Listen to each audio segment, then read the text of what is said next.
BNN Kota Depok ini kapan sih Pak berdirinya? Baru berdiri, persisnya saya dilantik 6 Oktober 2011.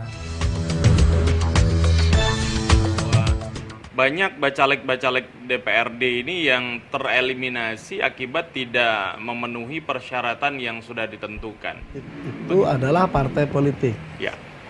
Maka KPU selama ini tidak berkomunikasi langsung dengan bacalek.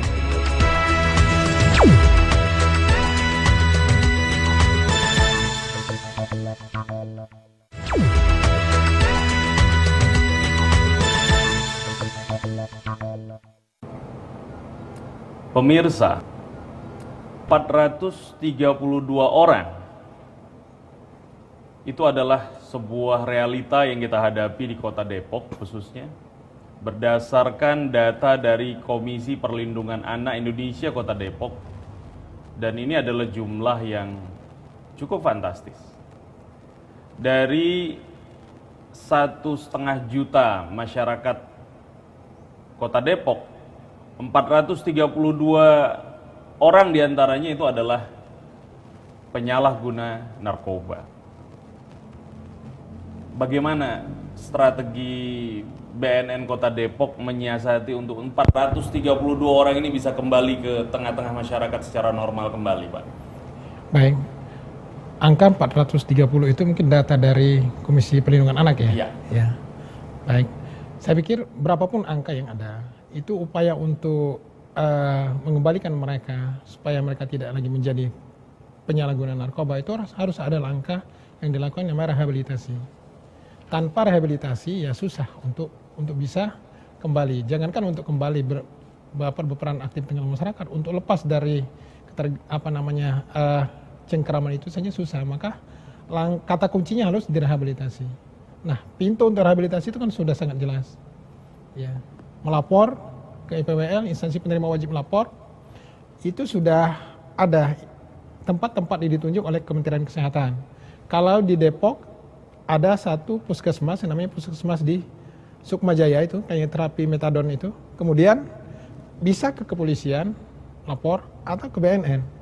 Nah, sekarang ini kita dalam bulan Juni ini kita bersama dengan kepolisian, baik itu di tingkat pusat sampai juga di tingkat kabupaten kota di Kota Depok, kita membuat spanduk-spanduk yang kita tempel bersama Polres di sana, himbauan kepada masyarakat untuk melapor. Ya, sehingga mereka dengan melapor itu nanti kan untuk bisa direhabilitasi, untuk menghilangkan angka-angka itu. Mungkin angka itu lebih besar dari itu. Data yang kita hasilkan untuk pelajar saja, data yang kita hasilkan bersama Puslikes UI untuk pelajar saja dan mahasiswa, itu ada 6 dari 100 pelajar dan mahasiswa Depok penyalahguna narkoba. Tinggal dikalikan saja berapa pelajar dan mahasiswa Kota Depok. Ya, jauh pasti akan lebih besar dari itu. Kalau bicara jumlah pengguna narkoba, penyalahguna narkoba ini kan nggak jauh-jauh dari proses rehabilitasinya itu sendiri, Pak. Sejauh mana efektifnya proses rehabilitasi ini untuk mengembalikan mereka yang tadinya pecandu untuk berhenti, menyadari agar dia tidak lagi menggunakan narkoba ini? Sejauh mana efektifnya rehabilitasi itu, Pak? Ada beberapa hal yang akan mempengaruhi. Pertama, faktor yang bersangkutan sendiri. Artinya harus lagi ke niat, harus kesungguhan dari yang bersangkutan. Kemudian pihak-pihak yang terlibat terkait dengan masalah ini juga harus punya keseriusan dan kesungguhan. Dan programnya harus dijalankan dengan baik dan benar. Manakala itu tidak dilakukan seperti itu, ya orang-orang ini susah untuk lepas secara sendiri. Maka di samping memang kemauan yang kuat dari yang bersangkutan, intervensi yang sungguh-sungguh dari pihak-pihak yang terkait, baik itu institusi yang terkait langsung maupun keluarganya. Dan ini harus bekerja sama. Kalau itu kita lakukan, ya bisa lepas itu. Grade 1 sampai 10 terkait dengan peranan keluarga di dalam pencegahan narkoba ini, kira-kira peranan keluarga dalam mengintervensi korban narkoba ini berapa, Pak? Dari 1 sampai 10, Pak? Tergantung ke tingkat kondisi yang bersangkutan. Kembali lagi kondisi korban. Ya, kalau kondisinya sudah pada tingkat ketergantungan, itu kan pasti membutuhkan proses rehabilitasi yang cukup lama, ya kan. Proses itu yang harus dijalani. Tapi kalau peranan keluarga tetap dominan. Sangat dominan. Dominan. Nah, bagaimana pengaruh religi, Pak?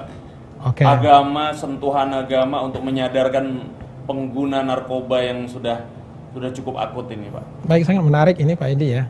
Ya. Hasil penelitian saya bersama Puslikes UI itu, kalau dilihat peranan agama ini sangat-sangat berperanan.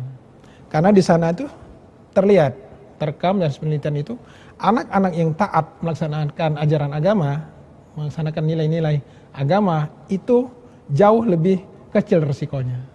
Semakin anak itu tidak taat melaksanakan ajaran agama, semakin berisiko.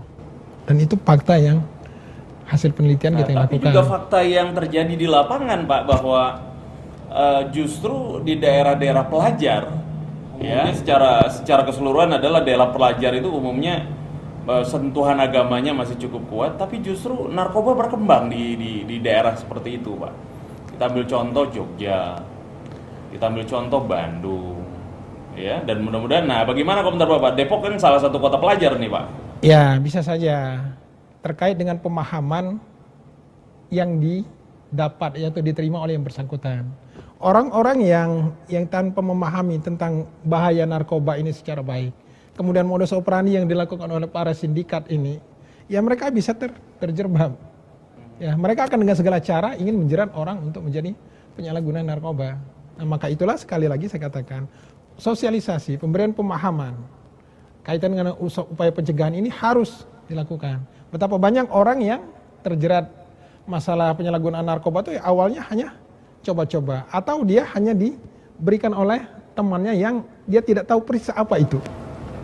Tadi ada kalimat yang bagus Bapak sebutkan, ada kata yang menurut saya sangat menarik, sindikat. Sudahkah sindikat internasional ini masuk ke kota Depok ini, Pak?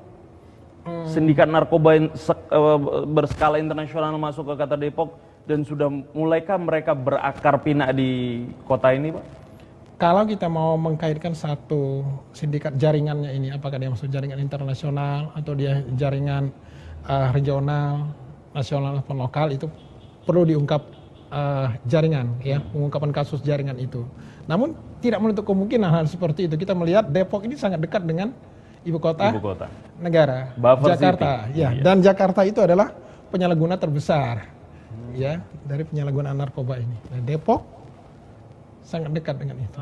Pada saat Anda menjadi pengguna narkoba, Anda sudah menggadaikan masa depan keluarga Anda.